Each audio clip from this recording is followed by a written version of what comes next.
Você já pode ir abrindo a sua Bíblia no Evangelho de Marcos, capítulo 5, porque é sobre esse texto que nós vamos conversar. Marcos, capítulo 5, a partir do versículo 2.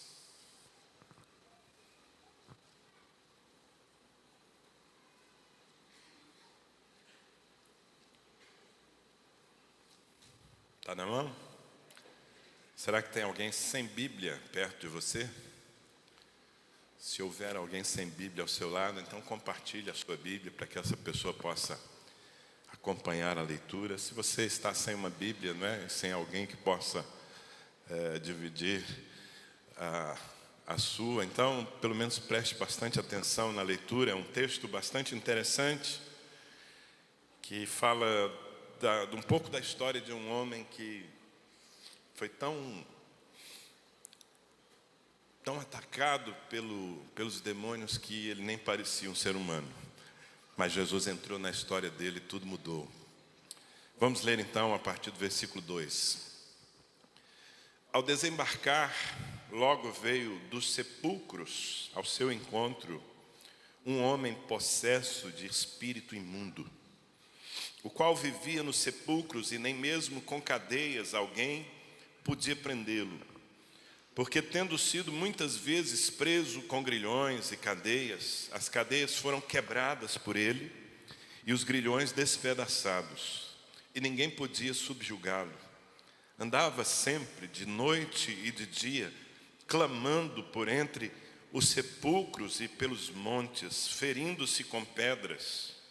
Quando de longe viu Jesus, correu e o adorou, exclamando com alta voz: que tenho eu contigo, Jesus, Filho do Deus Altíssimo? Conjuro-te por Deus que não me atormentes. Porque Jesus lhe dissera: espírito imundo, sai desse homem. E perguntou-lhe: qual é o teu nome? Respondeu ele: Legião é o meu nome, porque somos muitos. E rogou-lhe encarecidamente que não os mandasse para fora do país. Ora, pastava ali pelo monte uma grande manada de porcos, e os espíritos imundos rogaram a Jesus, dizendo: manda-nos para os porcos, para que entremos neles. E Jesus o permitiu. Então, saindo os espíritos imundos, entraram nos porcos, e a manada, que era cerca de 2.000, precipitou-se despenhadeiro abaixo para dentro do mar, onde se afogaram. Os porqueiros fugiram e o anunciaram na cidade pelos campos. Então saiu o povo para ver o que sucedera. Indo ter com Jesus, viram o endemoniado, o que tivera a legião, assentado, vestido, em perfeito juízo, e temeram. Os que haviam presenciado os fatos contaram-lhes o que acontecera ao endemoniado e acerca dos porcos, e entraram a rogar-lhe que se retirasse da terra deles. Ao entrar Jesus no barco, suplicava-lhe o que fora endemoniado que o deixasse estar com ele. Jesus, porém, não lhe permitiu, mas ordenou-lhe: vai para a tua casa, para os teus, anuncia-lhes tudo o que o Senhor te fez e como teve compaixão de ti. E então ele foi e começou a proclamar em Decápolis tudo o que Jesus lhe fizera, e todos se admiravam. Quantos de vocês já conheciam esse texto bíblico? Já tinham lido pelo menos uma vez na vida? A maioria. Nós já ministramos sobre esse texto, mas esse é um assunto que é muito importante. A gente precisa, com constância, ser alertado, ter os nossos olhos abertos para perceber o mundo espiritual. Infelizmente, a maioria das pessoas, eu diria que uma boa parte da igreja, vive como se o mundo espiritual não existisse, porque a gente não vê, e as coisas que a gente não vê, às vezes o coração não sente, né? Acontece que o mundo espiritual, quando eu me refiro ao mundo espiritual, eu estou falando dessa dimensão onde Deus opera, onde o reino de Deus se manifesta, onde o Espírito Santo se move, onde os anjos se movem, como diz a palavra, Eles são espíritos ministradores enviados a serviço daqueles que hão de herdar a salvação. Então, o mundo espiritual tem o seu lado bom, mas o mundo espiritual também é povoado de demônios. Jesus os chamava de espíritos imundos. E, meus queridos, não é por coincidência ou um detalhe que deve passar desapercebido o fato de que, na missão que o Senhor nos deu, uma das coisas principais que todo crente precisa fazer é expulsar demônios. Eu quero falar sobre isso nessa noite. Tem gente que, assim, é tão mal informada sobre o tema que nem gosta de ouvir sobre ele. Mas nós precisamos conversar sobre isso, precisamos assumir a nossa autoridade, precisamos inclusive ser canal de Deus para a libertação das pessoas. Aliás, dentro de poucas semanas nós vamos ter o primeiro upgrade de libertação, né? Com os nossos queridos André Luiz, Dudu, Mauri, que estão à frente desse ministério. E é uma reunião que eu incentivo você, sempre que houver um upgrade de libertação, a participar, porque é uma reunião para aqueles que estão vivendo certas cadeias espirituais que precisam ser quebradas, mas é também para aqueles que são enviados por Deus para quebrarem cadeias e, portanto, precisam entender o mundo espiritual. Nós precisamos entender o mundo espiritual, porque ele é muito real e poderoso. E não é porque a gente não vê que ele não tenha uma influência tremenda na vida das pessoas, e eu diria de todas as pessoas, mais ou menos todas as pessoas. Quando Jesus ressuscitou, ele nos deu uma ordem de irmos por todo o mundo e pregarmos o evangelho a toda criatura, fazermos discípulos. Mas junto com a ordem, Jesus nos fez uma promessa. Ele disse que viria sobre nós o Espírito Santo. Essa promessa já se cumpriu. Então nós somos uma igreja que tem à sua disposição o Espírito Santo.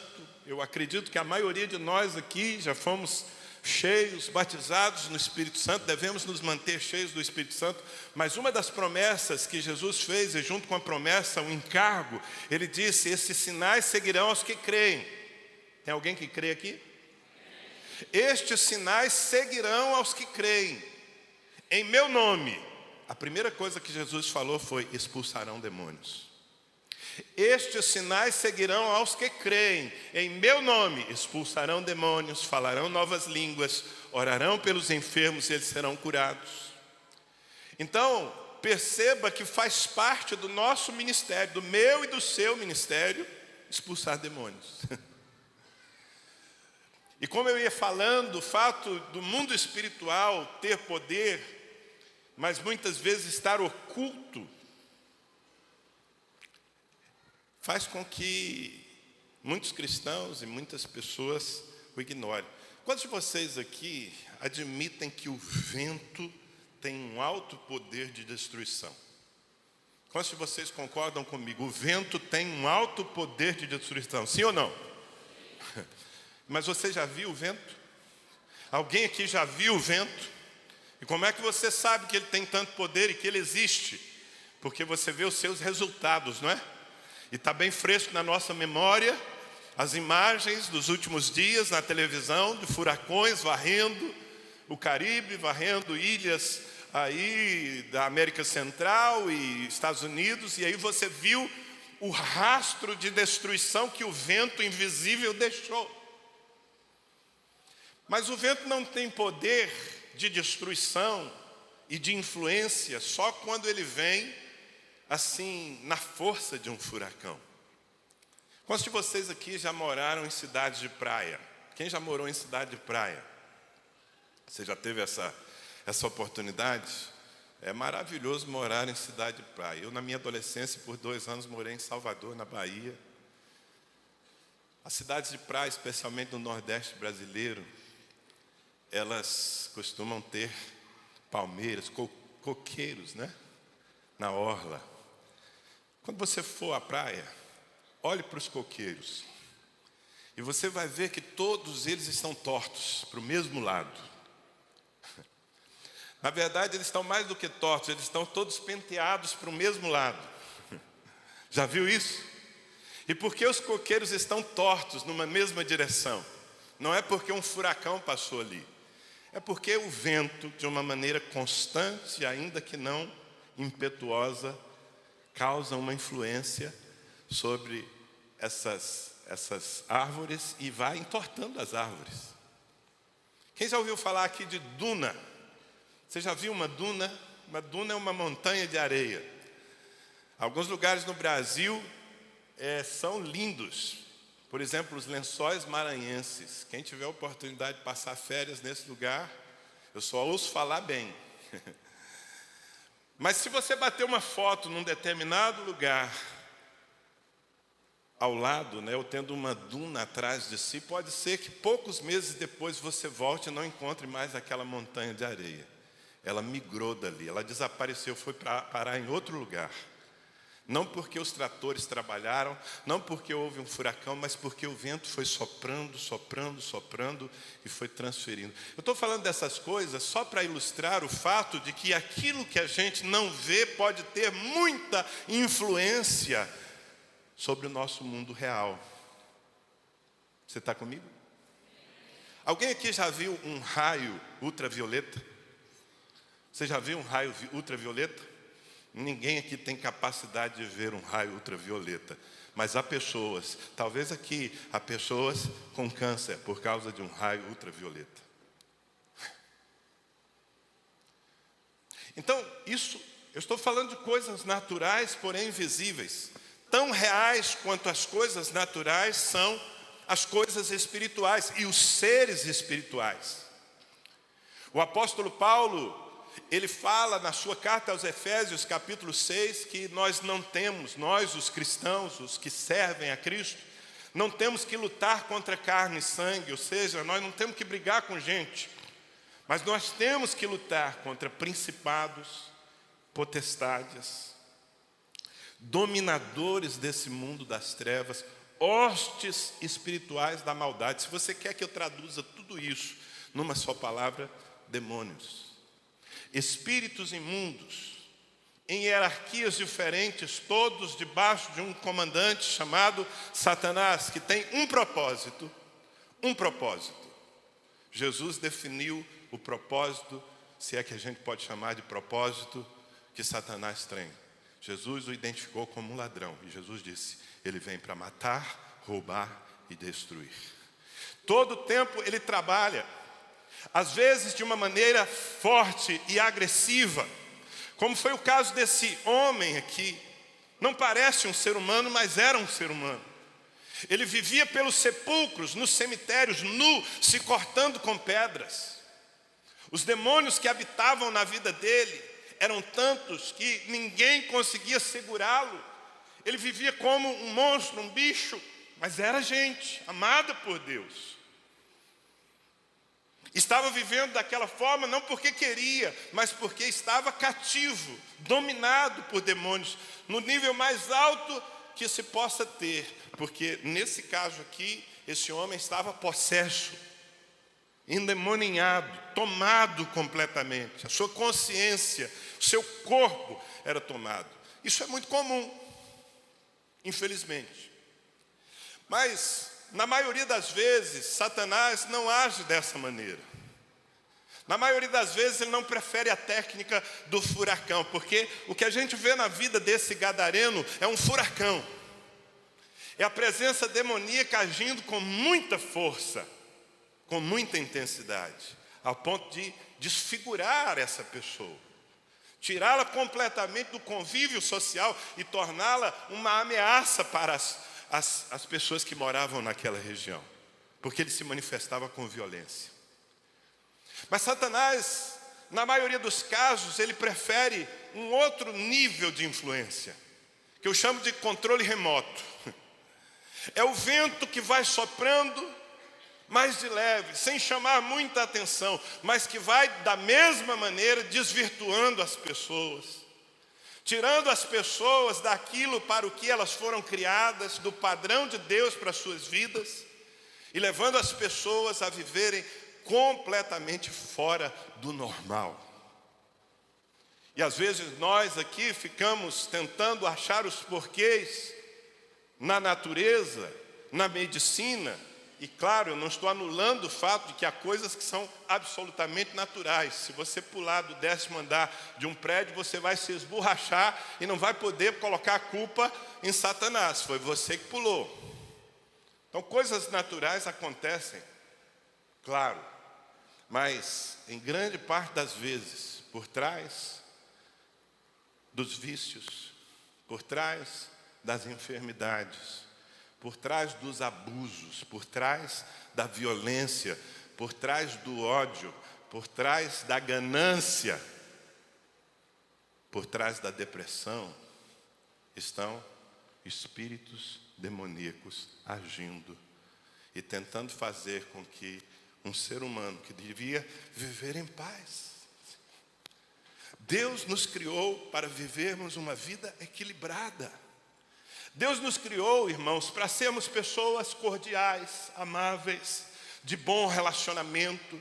Deus nos criou para sermos pessoas familiares. Deus nos criou para sermos heterossexuais, para encontrarmos um par, os homens encontrarem uma mulher na vida, fazerem uma aliança com ela e viverem toda a vida. Foi para isso que Deus nos criou, isso é o normal. Mas o império das trevas vai trabalhar todo o tempo, seja de maneira intensa e cruel, seja de maneira sutil, para nos tirar do normal e nos levar ao anormal. Então você vai ver pessoas fazendo absurdos porque estão endemoniadas. E você vai ver pessoas fazendo absurdos sem nunca terem ficado endemoniadas, simplesmente porque estão sob uma regência, uma influência constante de espíritos demoníacos. E qual é a chance que essas pessoas têm de sair disso? Por conta própria, nenhuma. Porque o homem não tem poder sobre os demônios. Qualquer ser humano, para se ver livre dessa manipulação, vai precisar de um encontro com Jesus. Por isso é tão importante que nós sejamos pessoas cheias de compaixão.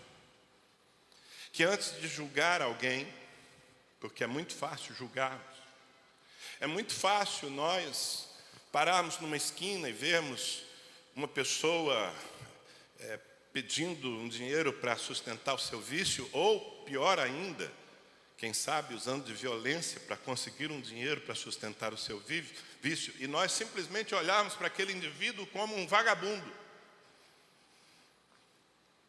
Mas por trás daquilo há uma escravidão. E por trás daquela escravidão existem demônios querendo manter a escravidão. Eu acho muito interessante que esse episódio aqui aconteceu em Gadara, uma região que não fazia parte da prioridade de Jesus. Jesus veio para os judeus e Gadara era uma região de gente que não era judia. Mas um dia Jesus chamou os seus discípulos e lhes disse: vamos atravessar o mar, vamos para o lado de lá do mar da Galileia. Eu imagino que os discípulos devem ter ficado um pouco assim, contrariados, quem sabe pensando, mas o que nós vamos fazer naquela região que não é a nossa? Lá não tem gente nossa, lá tem um povo estranho, um povo que serve a muitos deuses. Aquela região é uma região, não é a nossa casa, é melhor a gente ficar do lado de cá. A gente mora aqui em Cafarnaum, aqui a gente conhece, é o nosso quintal. Jesus disse: eu quero ir para lá. E Jesus atravessa o mar da Galileia, que na verdade é um lago, que é chamado na Bíblia também de Lago de Genezaré.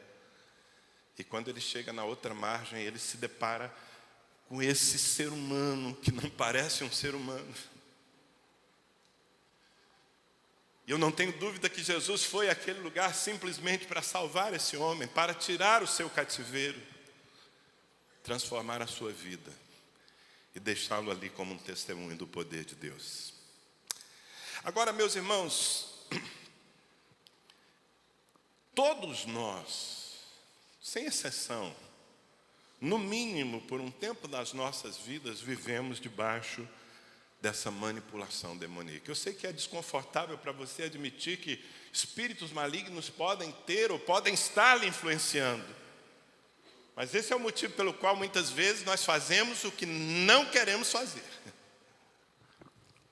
E nós quebramos princípios aos quais nós aprovamos, mas quebramos. Claro que isso tem um motivo em nossa carne, em nossa vontade, mas também tem o vento soprando, colocando o fogo do pecado para queimar mais forte na nossa vida. Para você ter uma ideia, Paulo falando da nossa vida antes da nossa conversão, eu estou falando daqueles que já se converteram a Cristo, não daqueles que receberam uma religião chamada evangélica, mas daqueles que se converteram a Cristo. Olha o que Paulo diz na carta aos Efésios, capítulo 2, do versículo 1 ao 3, ele diz assim: Ele, Jesus, vos deu vida, estando vós mortos em vossos delitos e pecados, nos quais andastes outrora, segundo o curso desse mundo, segundo o príncipe da potestade do ar. Essa é uma expressão que se refere a Satanás. Paulo está dizendo que todos nós outrora andamos segundo o curso desse mundo e segundo a influência do príncipe da potestade do ar, do espírito que agora atua nos filhos da desobediência. Todos aqueles que estão vivendo uma vida de desobediência, de uma forma ou de outra, fortemente ou sutilmente, estão debaixo de uma regência demoníaca. É por isso que homens que se casaram num altar com uma mulher que amavam estão adulterando. É por isso que jovens estão buscando as drogas e tantas outras coisas. Porque o império das trevas está em ação. João, o apóstolo amado de Jesus, escrevendo a sua primeira carta, capítulo 5, versículo 19, ele diz assim: sabemos que somos de Deus. Quantos sabem que são de Deus? Você tem certeza? Você só é de Deus se você se entregou a Cristo. Porque se você não se entregou a Cristo, você não é de Deus. Desculpa a sinceridade. Porque só são de Deus aqueles que se convertem a Cristo, que tomam a decisão de se entregarem, que dizem: Senhor, eu te recebo como meu Senhor e meu Salvador. Aí você passa a ser de Deus. Paulo está dizendo: sabemos que somos de Deus e que o mundo inteiro jaz no maligno. João está dizendo isso. Diga comigo: o mundo inteiro jaz. Essa expressão é familiar? Você já viu em alguma lápide escrito: aqui jaz fulano de tal? O que Paulo está dizendo é isso, é que as pessoas estão mortas debaixo dessa escravidão. Estamos falando do mundo do espírito. E se elas não tiverem um contato com a vida, se não for proclamada a libertação, elas nunca vão sair daí. E vão ser cada vez mais desfiguradas. O próprio Paulo, escrevendo 2 Coríntios 4, de 3 a 4, ele diz assim: mas se o nosso evangelho ainda está encoberto, é para os que se perdem que está encoberto. Nos quais, está falando dos que se perdem, ou seja, os que não se convertem. Paulo está dizendo, nessas pessoas, nos quais o Deus deste século, Deus com D minúsculo, está se referindo a Satanás. O Deus deste século cegou o entendimento dos incrédulos, para que não lhes resplandeça a luz do evangelho da glória de Cristo, o qual é a imagem de Deus. Percebe a atuação demoníaca cegando as pessoas para que elas não tenham acesso à verdade de Deus. E essa cegueira espiritual, essa falta de capacidade de discernir, pode acontecer através de várias estratégias. Religiosidade, muitas pessoas não veem o evangelho porque a religiosidade delas as impede. Ou o pecado, ou uma escravidão, enfim. Mas eu queria rapidamente mostrar para você, na vida do gadareno, porque aqui a gente tem um furacão. Então nós podemos detectar com mais clareza o que Satanás tenta fazer ao soprar a sua influência sobre a vida das pessoas.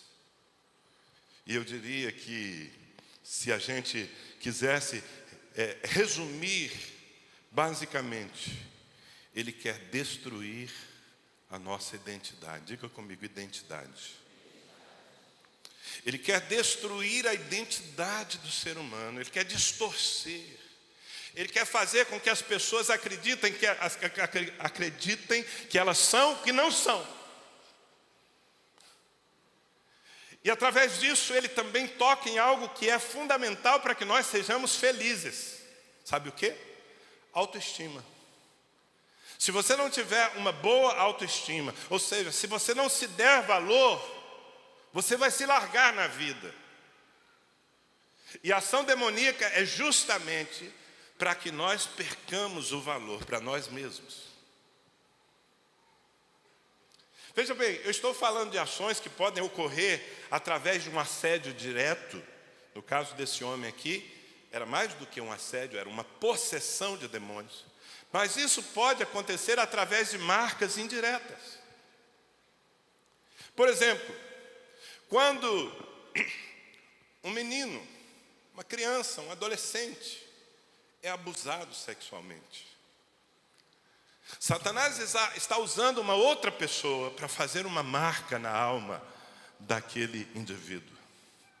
E através dessa marca, Satanás vai tocar na identidade desse menino, vai confundi-lo. E ele vai começar a tomar decisões erradas na vida a partir daquele trauma. Por trás de tudo isso está o império das trevas destruindo vidas. E quanto mais ele mergulha nessa mentira, nessa identidade falsa, alguns mergulham na violência, alguns mergulham na raiva, no ódio, alguns mergulham na imoralidade, alguns mergulham no homossexualismo, alguns mergulham na prostituição. E quanto mais mergulham, menos valor se darão. E quanto menos valor você se der, mais distante você estará do propósito de Deus. Porque o maior mandamento que Deus nos deixou foi que nós o amemos acima de todas as coisas e que nós amemos ao nosso próximo como a nós mesmos.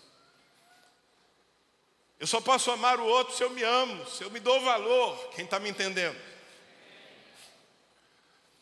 Então, claro, é mais fácil ver isso na vida de um homem como esse aqui, porque a ação demoníaca o levou a viver em ambientes que não eram para ele.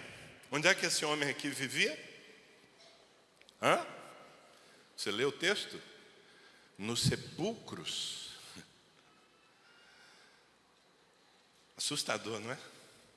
Esse homem aqui vivia nos sepulcros, nos cemitérios.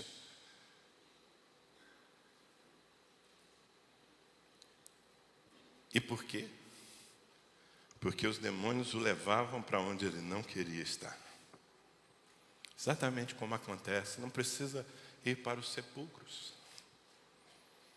Quantas pessoas estão em outros antros da vida, porque estão debaixo de regência demoníaca. Como eu falei, quantos homens que eram homens sérios, mas foram seduzidos ao adultério, estão desonrando a aliança que fizeram, estão em prostíbulos, estão em casas que não deveriam estar, porque há uma regência demoníaca em suas vidas, e se não for quebrada, vai destruir suas vidas e suas famílias.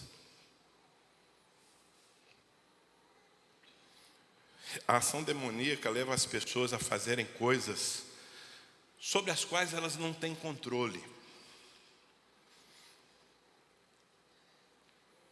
Será que quando eu falo sobre fazer coisas sobre as quais você não tem controle, não te vem nenhuma lembrança?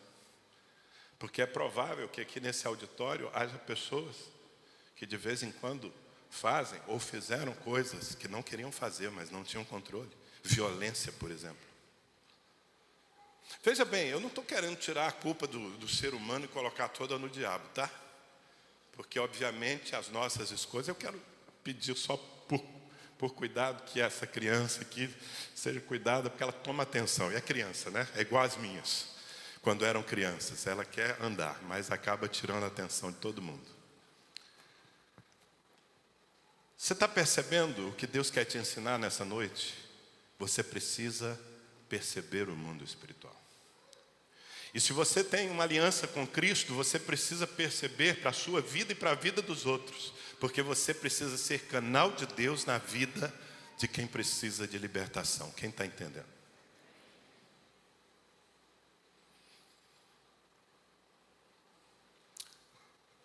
Então, distorcer, levar as pessoas a fazerem o que elas não fariam normalmente.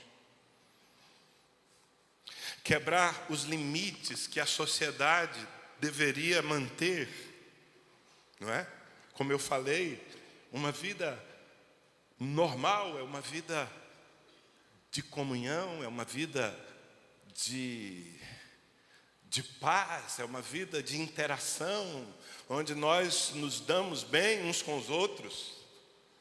Mas quanta gente não consegue viver assim, ainda que gostaria de viver. Há uma expressão aqui no texto que me chama a atenção. A Bíblia diz que esse homem vivia se ferindo com pedras, era literal. Ele pegava pedras e se cortava, se feria. Mais uma vez, estamos falando de um caso drástico, né? Extremo, de uma possessão. Mas quantas pessoas você conhece que também vivem se ferindo?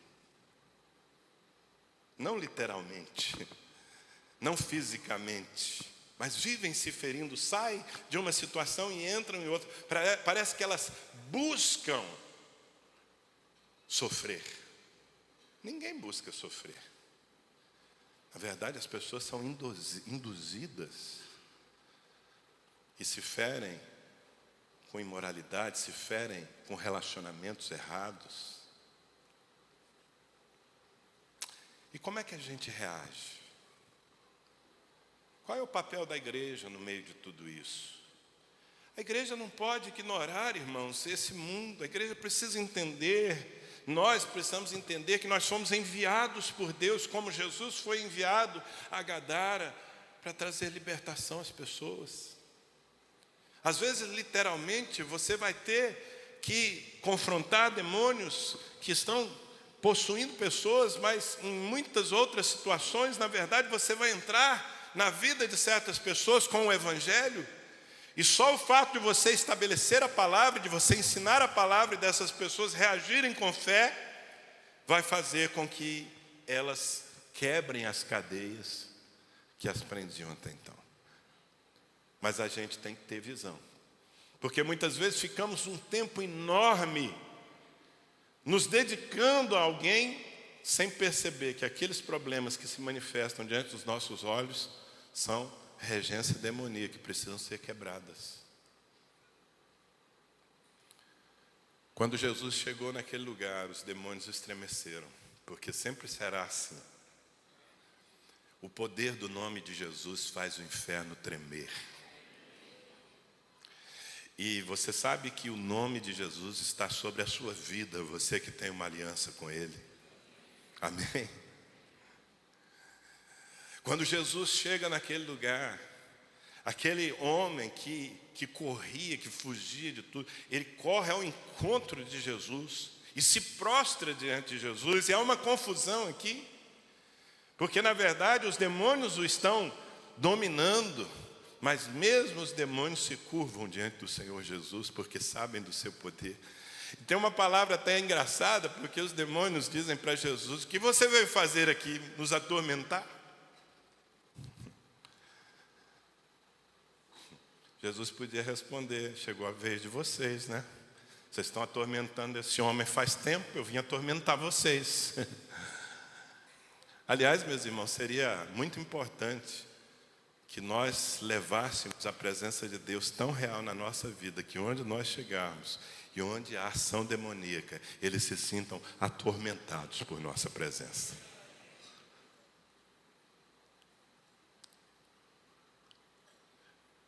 Mas Jesus manda que esses demônios saiam. E aí nós temos uma ideia do poder deles, não é? porque era uma legião, não era apenas um, era uma infestação. Na vida de um homem só, havia tantos demônios que a Bíblia diz que eles entraram numa manada de porcos e houve um suicídio coletivo. Nada a ver com a torcida do Palmeiras aqui, ok? Deixa a gente em paz, não venham nos atormentar. Mas imagine o poder demoníaco que estava na vida de um ser humano. 2.000 porcos se precipitaram no mar, morreram afogados, endemoniados. Sabia que bicho fica endemoniado? Animais ficam endemoniados. Talvez alguns de vocês já tenham visto um animal endemoniado, eu já vi.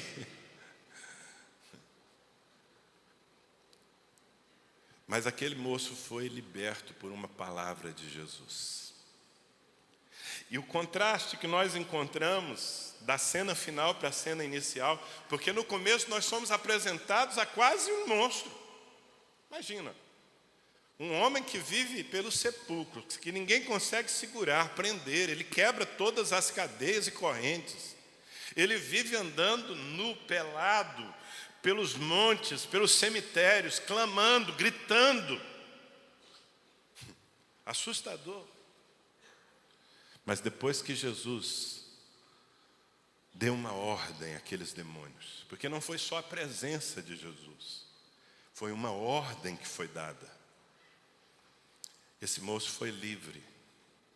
E a última cena que nós vemos aqui, aliás, a penúltima, é esse mesmo moço. A Bíblia diz: o que estiver endemoniado, agora ele está vestido, assentado aos pés de Jesus e em perfeito juízo. Diga aleluia. Em perfeito juízo. Aliás, essa é uma das coisas que logo acontecem quando a gente encontra libertação. A gente volta a ter juízo. Quantos sabem que é verdade? Quem aqui já foi sem juízo e voltou a ter juízo depois de Jesus, hein? Muita gente aqui viveu sem juízo na vida. O juízo voltou. O equilíbrio voltou, o discernimento voltou. Esse homem voltou a ser gente. Não, ele era gente. Assim como é gente, aquele que está lá na esquina pedindo 10 centavos para comprar a próxima pedra de crack, assim como é gente, aquele que está lá no ônibus, na Avenida Paulista, se masturbando sobre pessoas que estão assentadas, é tudo gente. Não é gente de segunda categoria, não é gente pior do que nós, é gente. Mas por que está fazendo tanto absurdo? Porque está debaixo de regência demoníaca, de uma forma ou de outra, e precisa de libertação. E quem vai se importar com essa gente? Nós precisamos ser o corpo de Cristo. Nós precisamos ser Jesus entrando nessas gadaras e levando o poder, a autoridade do reino de Deus, libertando as pessoas. Nós precisamos ser aqueles que entram no lar que está sendo destruído por um espírito de adultério e precisamos entrar ali e dizer: chega, Satanás, eu te repreendo. Mas para fazermos isso, nós precisamos ter visão, entendimento, autoridade e compaixão. É isso que o Senhor quer nos dar nessa noite. O Senhor quer abrir os seus olhos para entender o mundo espiritual. Eu volto a dizer, a maioria das pessoas não está endemoniada. Eu não estou falando sobre expulsar demônios no sentido literal de todo mundo.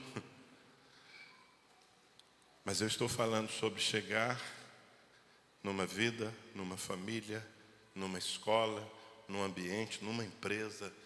Eu me lembro, várias situações, enquanto eu prego, me vem à memória situações em que eu me lembro de uma vez em que eu fui chamado a uma casa de uma empresária aqui da cidade, uma pessoa muito rica. E ela servia ao Senhor Jesus e ela me disse: pastor, por favor, vá à minha casa, porque os meus filhos estão assustados, eles estão acordando de noite, vendo coisas. Eu fui à casa dela. Quando entrei naquela casa bonita, eu pedi para que todo mundo da casa viesse. Ela chamou os filhos, chamou, o seu marido não estava em casa, mas chamou as empregadas, e ela disse, olha, tem uma moça que trabalha aqui em casa, mas ela não quis vir. Eu falei, tudo bem, não precisa forçar. E aí eu dei uma palavra ali, eu orei por eles, orei por aquela casa. E quando eu estava me dirigindo para a porta da rua, tinha um hall assim de entrada e um quadro na parede, um quadro normal, um quadro aparentemente normal. Era uma paisagem, não tinha nada de aparente.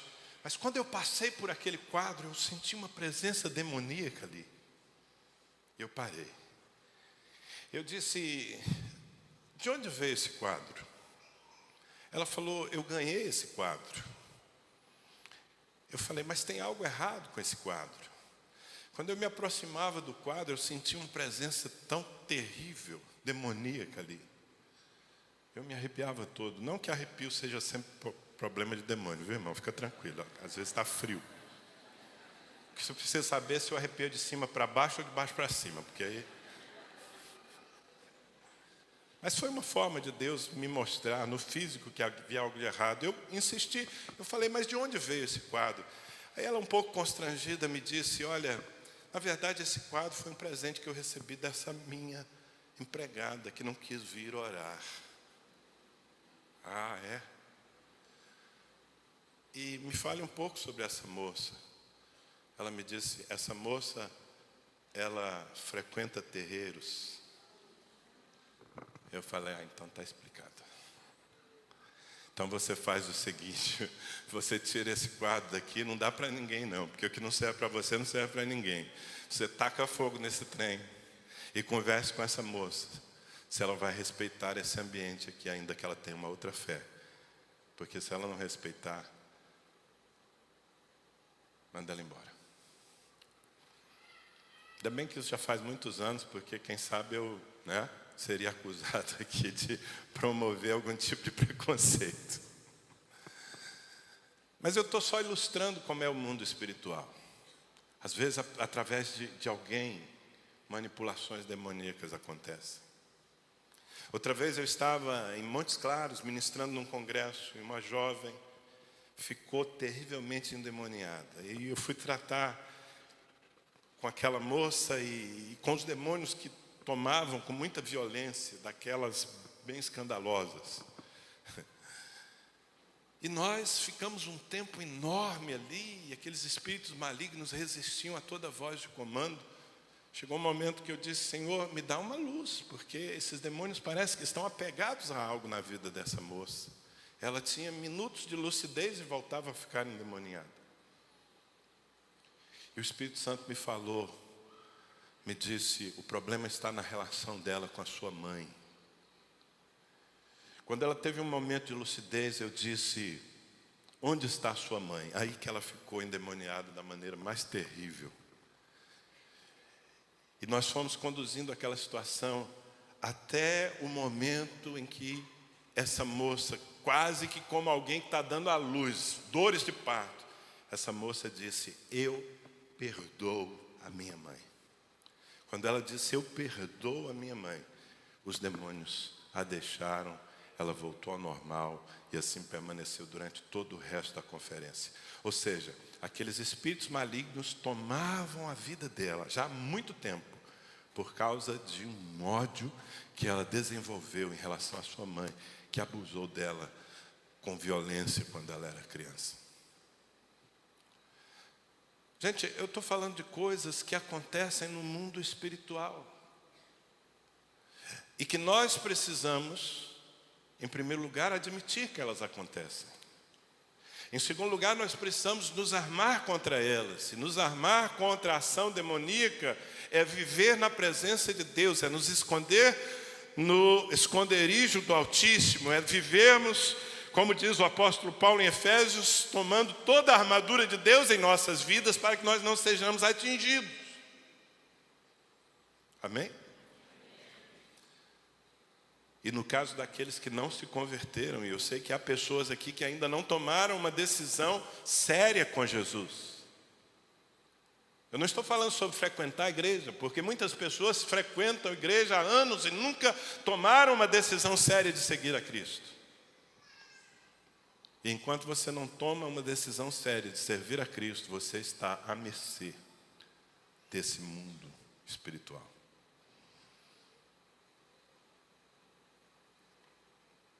Por outro lado, e aqui eu termino para nós termos um tempo de oração. Por outro lado, não há nada mais maravilhoso, mais gratificante do que ver alguém que foi desfigurado pelos demônios, seja por ação direta ou indireta, alguém que perdeu a sua identidade sexual, alguém que perdeu o controle sobre as suas próprias atitudes, alguém que se tornou violento, alguém que foi dominado pelo ódio. Ver uma pessoa dessa, alguém que foi tomado pelo pânico e pela depressão. E aqui eu faço um parêntese para dizer que nós não estigmatizamos a depressão. A depressão é uma enfermidade, é uma doença, que muitas vezes precisa de tratamento como qualquer outra doença. Mas eu preciso também afirmar que muitas vezes, por trás da depressão, por trás do pânico, está a ação demoníaca, perturbando a vida de pessoas para que elas não vivam o melhor de Deus. E não haverá nada mais maravilhoso que você possa fazer na sua vida do que ser o agente de libertação nessas histórias. Quando você vê a transformação de alguém. Alguém que viveu perdido, alguém que viveu debaixo do vício. Ainda essa semana eu estava lá na quarta-feira no nosso bate-papo sobre paternidade, que vai se repetir quarta-feira que vem na Extensão Norte. E um dos irmãos que veio me abraçar, ele me deu um abraço tão apertado, tão gostoso, porque fazia tempo que ele não me dava um abraço. Esse rapaz era um bandido. Na verdade, ele chegou a assassinar alguém. Como é bom vê-lo agora, vestido, assentado aos pés de Jesus, em perfeito juízo, pai de família, um testemunho, um homem que as pessoas, inclusive a bandidagem que o conheceu, olha para ele e fala: esse aqui não está usando a igreja de escudo, esse aqui é uma pessoa nova. Deus fez algo na vida dele. Tremendo, tremendo. Posso dizer isso para você. Pessoas que parecem monstros podem se tornar na presença de Deus canais de bênção, anjos se manifestando nessa terra como seres humanos. Amém? E você pode ser o canal para isso.